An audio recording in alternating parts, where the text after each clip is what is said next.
Senator Cruz, you suggested Mr. Trump, quote, embodies New York values. Could you explain what you mean by that? You know, I think most people know exactly what New York values are. I am from New York. You're from New York, so you might not. But I promise you in the state of South Carolina, they do. And listen, there are many, many wonderful, wonderful working men and women in the state of New York. But everyone understands that the values in New York City are socially liberal or pro-abortion or pro-gay marriage, focused around money and the media. And I would note, indeed, the reason I said that is I was asked, my friend Donald has taken to at his events playing Bruce Springsteen's Born in the USA. And I was asked what I thought of that, and I said, well, if he wanted to play a song, maybe he could play New York, New York. And you know, the concept of New York values is not that complicated to figure out. Not too many years ago, Donald did a long interview with Tim Russert. And in that interview, he explained his views on a whole host of issues that were very, very different from the views he's describing now. And his explanation, he said, look, I'm from New York. That's what we believe in New York. Those aren't Iowa values, but this is what we believe in New York. And so that was his explanation.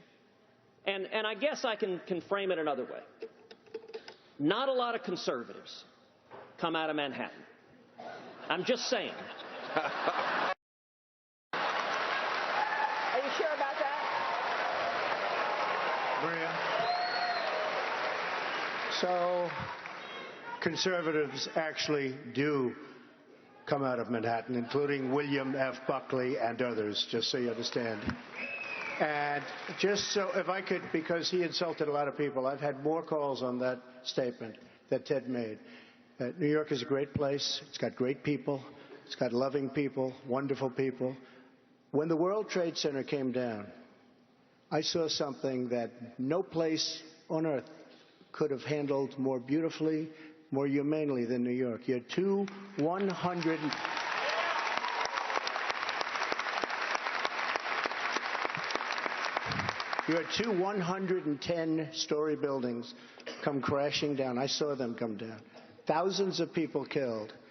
And the cleanup started the next day, and it was the most horrific cleanup probably in the history of doing this and in construction. I was down there, and I've never seen anything like it. And the people in New York fought and fought and fought, and we saw more death and even the smell of death.